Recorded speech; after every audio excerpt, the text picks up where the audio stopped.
Joining me now is Superintendent Jack Dale. Welcome. Thanks.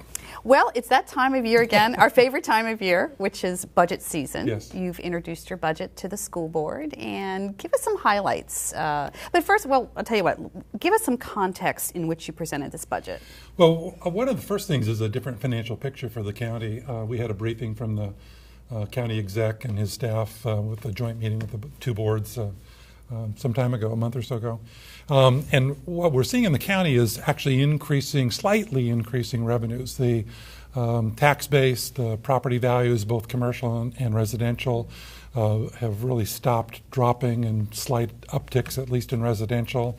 Commercial up a little bit. Sales tax revenue is up. So we have a very different picture now than we have the previous 3 years. So that, to me, is a much better context. Now, with that context, though, we have probably the largest student growth coming next year that we've had probably in a decade, or since I've been here. Yeah, that's so phenomenal. At least probably more than a decade. We're expecting to budget for 4,000 more students next fall. Which will bring us up to projected? Over 181,000 kids. Wow. Yeah, so we'll probably move from, we're 11th largest now, who knows when we'll become 10th or 9th or that sort of thing, because we don't see an end to this trend. We see birth rates that are increasing throughout Fairfax County. So we see larger and larger class sizes. Our kindergarten class that just went in full day this year has over 13,000 kids, and most of our other grade levels have 11, 12, something like that. So with a birth rate up and that projection, then we're going to continue to be big. So what are some other challenges that you're facing? Well, the biggest thing is going to be with enrollment, as I mentioned. A couple other things related to the whole budget thing, if you will, the whole budget picture. One is the Virginia retirement system contribution, and the governor's proposed trying to help fix some of that huge deficit. We get more money from the state, but we then also have to contribute more money from back to the state for the retirement system. So that's one issue that we'll have to contend with.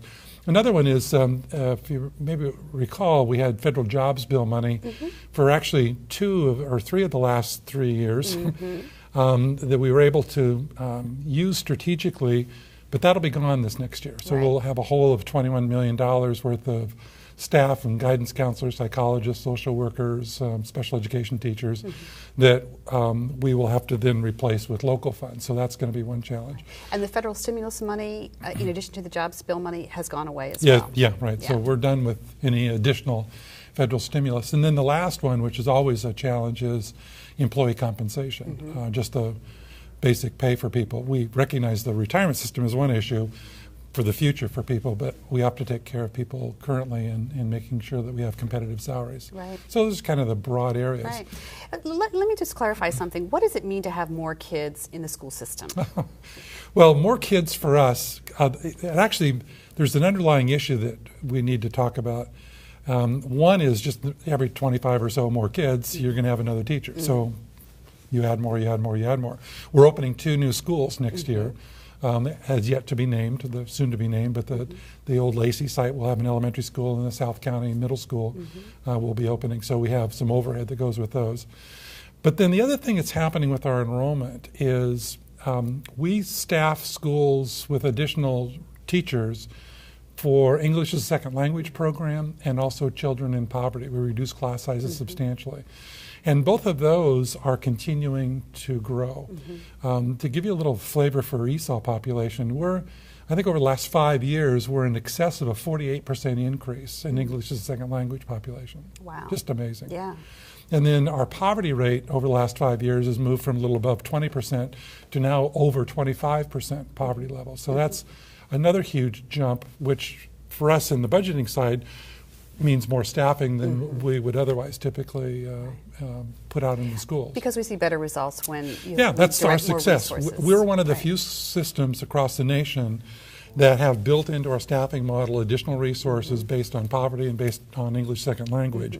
But what we found is it works. That's why our schools are successful. When we reduce the class sizes for kids who need additional help, particularly at the younger grades, elementary is where we plow lots of those resources, then we see the positive results. Kids learn English, kids learn reading, writing, mathematics, science, the whole 9 yards. Yeah.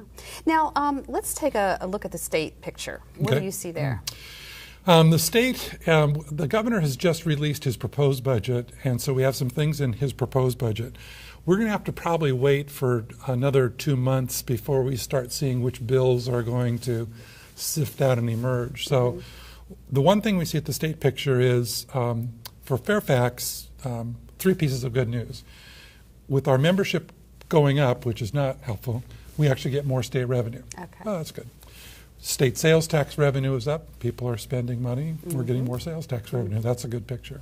The other is part of the state's complexity in their funding formula is this local composite index, which changed and will drive more state revenue toward us. So those are all 3 good things. Yeah.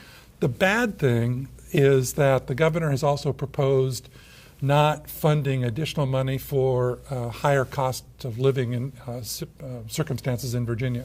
There's a set of counties in Virginia that get a little bit additional money from the state because it costs more to compete. That's what it's called, cost for competing.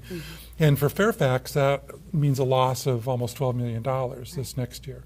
So it's a mixture of these things, but the governor, you can see, is trying to make some policy shifts in education related to the budget. Right. But he's also doing some other policy things I think it'll have some impact too. For one, he's recommending that teachers and principals no longer have any tenure.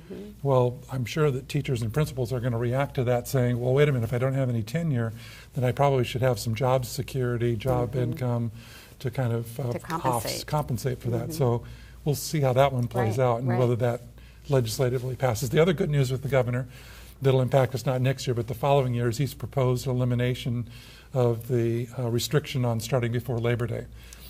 School start. School start. Yeah. So I'll probably have to form a task force later on this spring to have us look at our calendar in Fairfax County for the following school year, not next year, but fall of 2013. Well, which is good news, because we've been wanting this for a while. And 3/4 of our community in a poll that we did, our parents, our kids, our teachers, 3/4 of them are close to that, wanted to have us start before Labor Day. So they'll be happy to see that, I'm assuming, pass. Yeah, right. Well, thank you. We know that your budget's now being considered by the school board, and they'll pass it in early February. Yeah, the board will adopt what's called the advertised budget and send it off to the county with the official request. I've asked or recommended the school board about a 8.5% increase in the transfer from the county to pay for compensation, new kids, restoring some programs, summer school, and some other things. Right. People can get very detailed one on our website too and listen to a presentation that I do there. So we'll see what the school board does, if they alter that, up it, down it, or make any adjustments. And you'll be back to share the progress as we move forward. Thank you very much. Welcome.